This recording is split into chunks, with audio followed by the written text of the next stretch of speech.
internautatrices et chers internautateurs, amateurs de coups de pédale, bienvenue dans cette Trick TV où nous allons tenter une partie de Flamme Rouge, une boîte que j'ai là entre les mains, une boîte à l'histoire un peu particulière. Vous savez que je ne suis pas allé au grand salon d'Essen, mais comme tout joueur fouineur, j'ai un peu fouillé sur internet à droite à gauche et je suis tombé sur cette petite boîte à l'illustration magnifique. Elle est belle, elle est splendide. En tout cas, elle est exactement dans mes goûts. N'allant pas à Essen, j'avais téléchargé la règle et j'ai demandé à M. Guillaume de me la ramener parce que lui, il allait à Essen. Parce que l'air de rien, Trick Track était à Essen. Et c'est pourquoi M. Guillaume est là. Comment vas-tu bien, M. Guillaume? La mule te remercie. La mule me remercie. Guillaume m'a ramené cette boîte. Voilà. Et on l'a ouvert et on a tenté d'y jouer. Et là, première difficulté. La règle en français est toute pourrie, illisible, incompréhensible.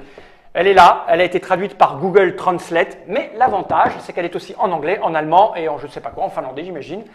Mais la règle anglaise est suffisante pour commencer à jouer. Voilà, elle est là. On a fait quelques parties à l'officine. On s'est corrigé. On s'est corrigé parce qu'avec les règles pourries, on a fait des erreurs et on s'est dit qu'il était temps. Maintenant. Que la France entière, la francophonie totale et complète, comprennent comment fonctionne ce jeu et pourquoi il est si bon. Et c'est pour ça que nous avons profité d'accueillir aujourd'hui des grands spécialistes de jeux à figurines, parce qu'il est question ici aussi de jeux de figurines. Et nous avions besoin de votre expertise.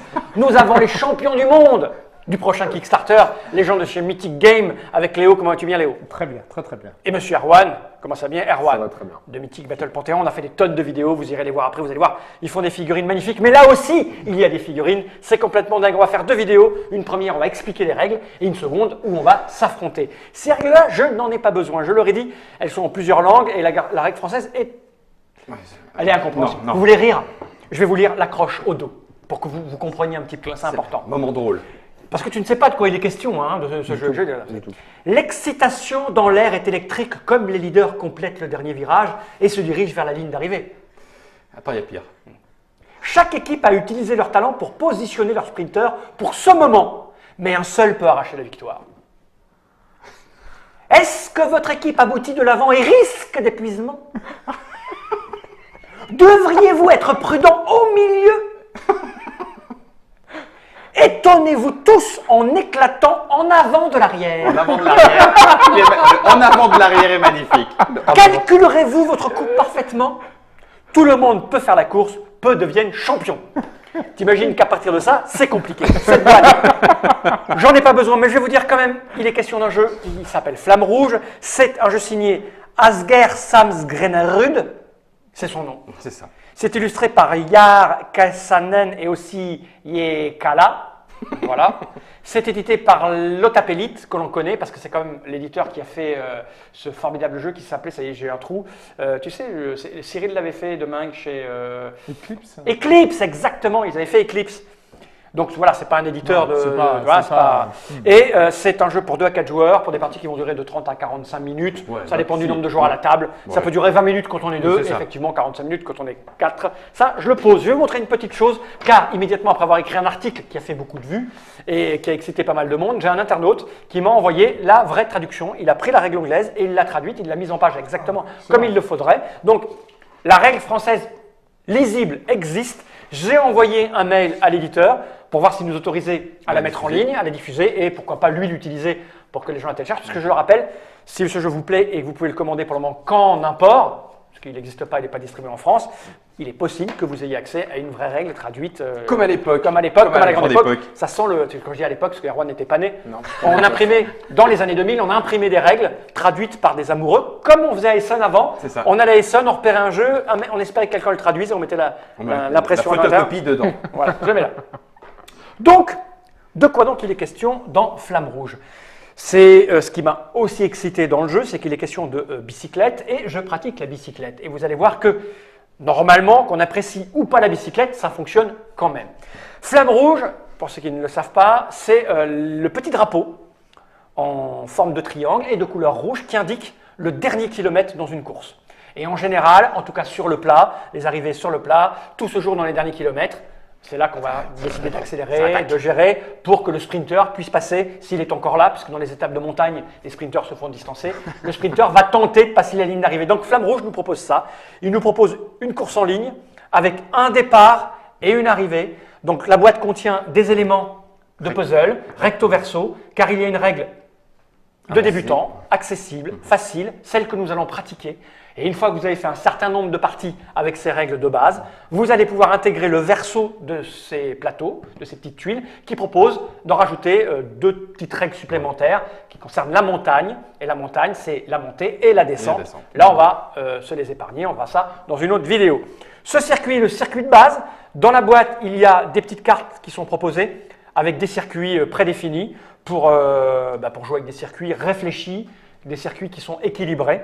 Nous, on fait le premier, c'est ce qu'ils nous conseillent. Les tuiles, les petites tuiles de puzzle sont alphabétisées. A, B, C, D, E, F, G, H, I, J, K, L, M, N, P, Q, R, on s'arrête à la dernière. Donc, j'ai fait le tableau de débutant. Après, vous avez des classiques, mais rien ne vous empêche d'inventer des circuits. Et surtout, l'auteur a mis à disposition en anglais des règles pour faire des courses à étapes. Parce qu'il y a deux grandes courses, il y a deux différences. Il y en a même plus que ça, mais fondamentalement, il y a les courses en ligne, un départ, une arrivée et c'est terminé, les grands classiques, Paris-Roubaix par exemple. Et il y a des courses à étapes comme le Tour de France. Okay, après, il y a les critériums où on tourne en rond. Donc là, c'est une course en ligne, départ-arrivée. On va simuler donc une équipe de cyclistes, pas une équipe au grand complet. On va jouer deux cyclistes, un rouleur et un sprinter. Comme je le rappelle, le cyclisme est le seul sport d'équipe individuel ou le seul sport individuel d'équipe.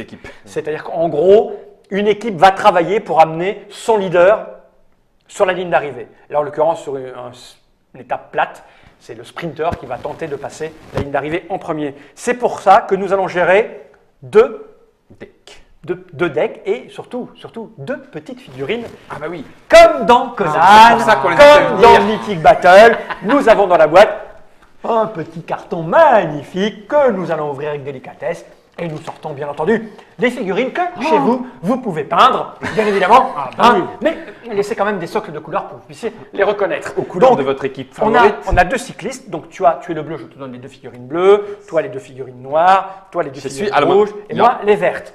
Donc nous avons deux petites figurines, je les monte ici en caméra de déportée, voilà, elles sont sobres. Hein. Tu regarderas le souci du détail, le S et le R qui sont gravés dans le dos. R, voilà, c'est écrit dans le dos. Je vais zoomer un petit peu sur ma figurine. On voit même les rayons de la roue. Ouais, voilà, vous pouvez les peindre. Hein. Un truc de fou. Alors quand j'étais petit dans les années 60, on avait le même genre de choses, mais en métal. Oui, voilà. C'est vrai. Donc le rouleur, on le reconnaît parce qu'il a un R, mais parce qu'il est couché sur sa bicyclette. Parce que il est devant, le rouleur est devant et il va absorber tout le vent, il va se prendre toute l'air à fendre. Puis mener le train. Voilà, mener le train. Et le sprinter est caché derrière. Alors lui, il est debout parce que quand on sprint, en général, on se met debout sur la bicyclette pour appuyer plus fort. En danseuse. On se met debout et on appuie sur les pédales. On se met en danseuse, on dit ça. Mais c'est ça. On va être en danseuse. Pas les valseuses. Voilà. Donc un rouleur et un sprinter. Pour ce faire, on va se positionner sur la petite tuile de démarrage qui nous propose un start et on va se mettre derrière. Ok, donc on va les mettre n'importe comment pour le moment, on s'en fout, sachant que le truc, je l'ai dit, le rouleur est là pour protéger le sprinter. Donc mettez vos figurines, on s'en fout. Je vais vous expliquer comment ça se joue. Comment ça se joue. Donne-moi tes figurines. Voilà, on va mettre Guillaume. Non, pas devant. C'est trop tard. On met comme ceci. Voilà. Je ne veux pas être devant. À partir de là, le jeu va se jouer en tours. On va enchaîner les tours jusqu'à ce que quelqu'un franchisse la ligne d'arrivée. Le premier qui franchisse la ligne d'arrivée, la partie va se terminer. Et celui qui va gagner, ce n'est pas forcément celui qui a franchi la ligne d'arrivée en premier, mais celui qui est allé le plus loin après la ligne. D'accord. Dans le même tour. Dans le même tour. Tout le monde va jouer. Okay. Ça veut dire qu'il aura été plus vite. Il aura donné un coup de pédale plus violent, il aura passé la ligne en cas d'égalité, on le verra. C'est celui qui est le plus à droite du truc, on le verra, on le comprendra au moment des déplacements. Donc, ces tours vont se diviser en phases. Il y a 3 phases. La première des phases, c'est la gestion de l'énergie de ces cyclistes. Nous avons 2 cyclistes, nous avons un petit plateau devant nous. Je vais zoomer en arrière pour que vous puissiez le voir complètement. Voilà. J'ai un petit plateau devant moi sur lequel j'ai posé ici les cartes avec un S pour sprinter et ici les cartes avec un R pour rouleur. J'ai donc 2 decks. Ces cartes, il y en a 15 de chaque côté. Elles sont à ma couleur, chacun a sa couleur. Donc j'ai 15 cartes pour le sprinter et 15 cartes pour le rouleur. La répartition, parce que c'est un jeu basé sur le bluff, la chance et du tirage, mais aussi le calcul, la stratégie et la bonne gestion, la prise de risque et l'opportunisme. Il est important, alors au départ on fait un peu n'importe quoi, mais il est important de savoir ce qu'on a dans son deck. Je vais montrer, on a tous une petite aide de jeu. La répartition de nos 15 cartes. Le rouleur, lui, il a des cartes avec une valeur de 3, de 4, de 5, de 6 et de 7. Tout en 3 exemplaires. 3 x 5, 15. Le Sprinter, lui, il a une carte de 2, de 3, de 4, de 5 et de 9. OK? Oui. L'idée globale est la suivante.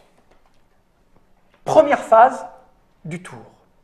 On choisit l'un de ces cyclistes. Soit le sprinter, soit le rouleur. Et on va gérer son coup de pédale. Sachant qu'il est important de savoir qu'à la fin de cette phase-là, on aura géré les deux. D'accord. On aura géré le sprinter et le rouleur. Mais on commence par celui qu'on veut, D'accord. qu'on préfère. Tout dépend du moment dans lequel on La est dans la stratégie. course. Oui. Parce que on va choisir le premier coureur, on va le gérer à l'aveugle. On ne sait pas ce que l'autre va avoir à la main. Quand on va gérer le second coureur, on saura ce qu'on a mis comme coup de pédale pour le premier cycliste. Ok? Je vais on ne commencer. sait pas ce que les autres Et vont on ne jouer. sait pas ce que Mais les on autres ne sait pas entre les deux. Et ça se fait tous en Mais même on temps. peut essayer de deviner. Tu peux essayer de deviner au fur et à mesure de l'avancement de la De là partie. où on est. Donc, on va dire que je commence par mon rouleur. Moi, je commence. La séquence, elle est simple. Je prends 4 cartes, les 4 premières cartes de la pile.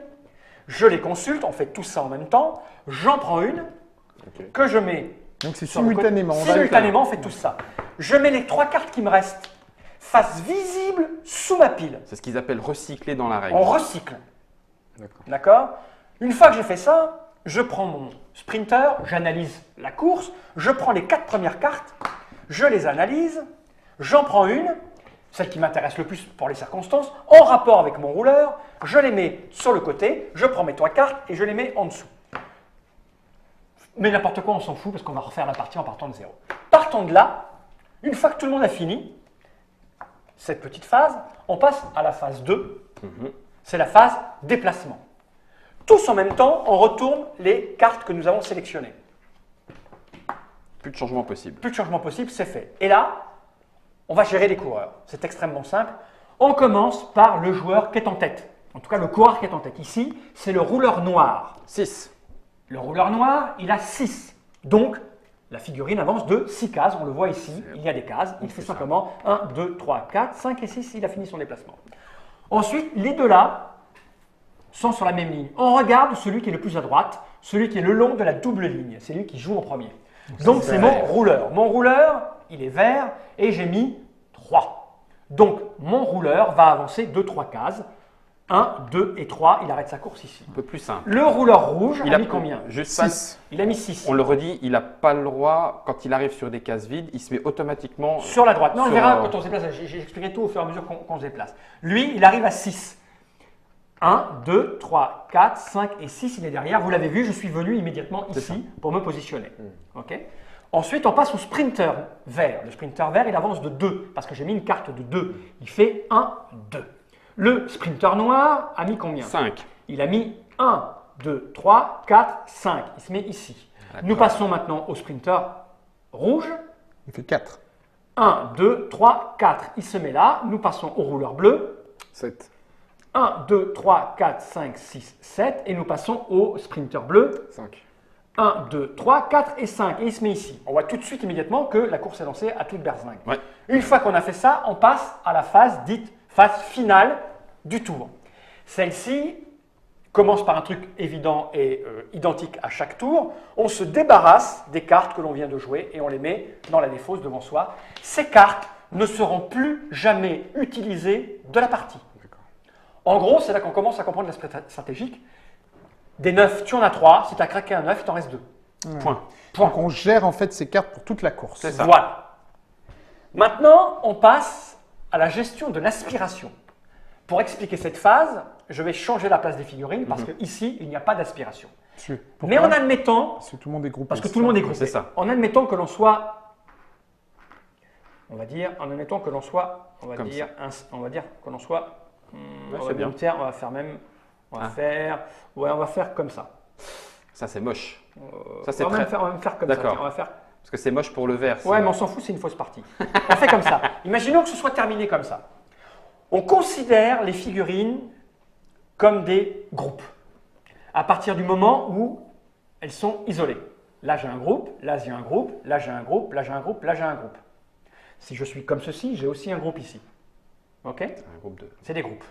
C'est clair pour tout le monde que c'est qu'un groupe. Oui. En commençant par le dernier, je vérifie combien il y a de cases qui me séparent du groupe de devant. S'il y a une case, et uniquement une case. Tu es aspiré. S'il y a 2 cases, je suis pas aspiré. Je suis aspiré, je viens ici. Je regarde, j'ai un nouveau groupe. J'ai un j'ai nouveau autre Ah, on part par l'arrière. Hein. On C'est commence ça. par On commence l'arrière. par D'ailleurs, l'arrière. ouais, comme ça, Celui derrière peut être aspiré plein de Ici, fois. ça ne marche Ah, pas. oui, c'est Il y a ça. 2 cases, ils ne sont pas aspirés. Lui, je le regarde, il est aspiré. Lui, je le regarde, il est aspiré. C'est le groupe qui devient Voilà. aspiré. C'est pour ça que Donc tu peux être il aspiré peut y avoir un effet en cascade. plusieurs Ah, fois, bien sûr. puisque tu pars par l'arrière. Tu peux même te retrouver très rapidement, on va dire, comme ça. Voilà. Imaginons qu'on soit comme ça et comme ça. Voilà. Et là, alors Eux, là, ils sont aspirés. Eux, ils sont aspirés. Eux, ils sont aspirés. le nouveau groupe est Et aspiré. eux, ils sont aspirés. Ce qui fait qu'ils sont Donc partis là, de c'est tout au quand bout. le peloton. peloton a Oui, parce que rejoint. j'explique, voilà, j'explique. En fait, dans le vélo, il y a le phénomène d'aspiration. Quand tu es devant, tu as l'air qui te freine. Quand tu es derrière des gens, ils te protègent. Donc, tu as moins d'air. Ton petit coup de pédale, souvent dans le peloton, tu vois des mecs en roue libre. Devant, ça pédale, mais eux, ils ne pédalent pas. Parce qu'ils sont aspirés. Il y a moins d'effet de. C'est vraiment Ah, sensible. ah oui, c'est très très sensible. Il y a Quelqu'un combien qui est devant fournit 30%. 30% d'effort de plus que le mec qui est derrière. 30%. 30%. C'est énorme. Une fois qu'on a géré l'aspiration, Ah oui, 30%. on passe à la fatigue. Qu'est-ce que la fatigue? Je vais me remettre dans une position un peu classique, on va dire comme ceci. Ouais. La fatigue, c'est simple, hein. Tous les gens qui sont devant se fatiguent plus que les gens qui sont derrière. On regarde qui est devant, le coureur qui est devant, là le rouleur noir se fatigue. Il y a ici 2 piles de cartes, en tant qu'on les montre à l'écran, il y a 2 piles de cartes, une pile de fatigue de rouleur, une pile de fatigue de sprinter. Ces cartes-là, ce sont des cartes rouges sur lesquelles il y a des 2. Dans la pile, il n'y a que des 2. C'est-à-dire le plus petit coup de pédale que tu puisses donner. Parce que tu es fatigué, donc tu donnes un coup de pédale vraiment très simple. Le rouleur noir, celui de Guillaume, est fatigué parce qu'il est devant. Il se prend une carte fatigue de rouleur qu'il va immédiatement mettre face visible sous la pile de son rouleur. Avec Pourquoi les autres. face visible? Je vais l'expliquer juste après. Eux sont protégés. On arrive ici. Le sprinter vert se prend une carte de fatigue. Et Le sprinter bleu se prend une carte de fatigue. Ah, tous les deux. Mais oui, Ils sont parce tous qu'on les est deux tous les deux devant. devant. Ils encaissent le matériel, les 30% Et on met ça de plus. face visible sous sa pile. D'accord. Mais là, par exemple, celui-ci qui est. Non, Non, parce qu'il est protégé par il lui. est Il y a un protégé effet par comme ça. D'accord, ok. Là, le tour est fini. Et on passe au tour suivant. On va On reprend 4 cartes et on recommence. À un moment donné, parce que tu te dis, ah, mais vous mettez des cartes face visible, oui. À un moment donné, je vais arriver, on va dire que on est comme ceci. On va arriver, je vais prendre 3 cartes. Et j'arrive au Et il visible, m'en faut 4, hein, et j'arrive au visible. Donc dans ces cas-là, je remélange toutes mes cartes, y compris les fatigues, y compris les fatigues. Ah, d'accord. Tu peux les repiocher. et tu vas te les prendre Et dans le je prends une 4e carte pour faire ma main. Et évidemment, je recycle toutes les cartes qui étaient en bas, mais plus j'ai été devant, plus j'ai de cartes fatigue dans mon paquet, plus il y a un risque d'arriver dans ma main Et donc plus je me et fatigue. ruiner Ça ma pourrit le deck. stratégie. Ça pourrit le deck. Et ça pourrit le deck. Ne vous inquiétez pas, Un peu comme les balles dans Colt Express, quoi. C'est le genre de Exactement, choses. un peu, C'est un ça. peu. C'est ça. l'idée c'est qu'on va avancer, et le premier qui arrive ici est déclaré grand vainqueur, ou presque, puisque quand on passe la ligne, si je passe la ligne avec 1, 2, 3, lui passe la ligne avec 1, 2, 3, mais lui, ils sont donc à égalité. Si on s'arrêtait là, c'est lui qui gagnait, parce À la qu'il est corde. sur la droite. Mais si je fais 1, 2, 3 et 4, c'est lui qui gagne. Tu peux passer À la là fin. quand il y a dernier deux. tour, au dernier tour, on joue. Mais tu On- peux on passer passe quand il y a deux. Oui, mais tu ne peux pas t'arrêter. Imaginons que lui soit ici. Et il fasse- Ouais, je ne l'ai pas dit tout à l'heure, mais imaginons qu'on soit comme ceci. Et lui, il joue 3. Oui. 1, 2, 3. Il ne peut pas, donc il est D'accord. derrière. Ah oui, d'accord, ok. Donc s'il faisait 4, il passe devant. passe devant, mais trois, si il reste 3, derrière. il ne peut Il pas reste rester avec eux. D'accord. Ne vous inquiétez pas, il y aura assez de cartes pour aller jusqu'au bout, parce que quoi qu'il arrive, si tu as consommé toutes tes cartes Et que tu n'as que des et 2. que tu auras toujours des 2, parce que tu es dernier, Donc tu finis. tu finis tu par prends être de la fatigué, fatigue, tu prends de la et fatigue. tu fais oui, que non, du t'auras- 2. t'auras que des 2. Donc tu avances. C'est clair pour tout le monde. C'est comme quand Ouais. on voit les mecs qui sont qui en peuvent épuisés, plus et qui. Ils sont complètement grillés. Les cartes qui sont face visible sont toujours consultables. Et comme tu sais combien tu as de Ah oui, cartes, d'accord. Tu peux en Tu tu sais sais ce ce qui que te tu as reste. craché, Ouais. tu sais ce qui est me fait visible, penser à un tu sais ce qui autre. te reste. Oh oui, il y a des jeux qui ressemblent à ça. Ah oui, mais. Vous avez, c'est compris? Ouais. Et il est temps maintenant, mesdames et messieurs, de passer à la partie, parce que c'est autre chose, vous allez voir. Faites l'explication de Flamme Rouge. Normalement là, vous avez à peu près tout ce qu'il faut pour jouer. Oui, il y a tout. Il y a tout. Il n'y a pas la règle de montagne. Non, c'est après. Il n'y a pas la règle de Des descentes. descente. Je l'expliquerai peut-être à la fin ou dans une autre vidéo, parce qu'on fera une autre vidéo avec le Dr Mott pour expliquer ça. Mais là maintenant, on va passer à une partie. C'est Flamme Rouge, un jeu de Asgard Sams Granrud. C'est pour 2 à 4 joueurs à partir de 8 ans pour des parties qui durent entre 30 et 45 minutes. Miam, miam. Dans toutes les bonnes vues, je crois que ça coûte 35 €. 35 prix maximum. Ah, c'est même pas cher. C'est même pas cher. Il est temps de regarder cette caméra droite de l'objectif et de dire sur son sang. J'ai une blague. Je suis pressé, je veux jouer.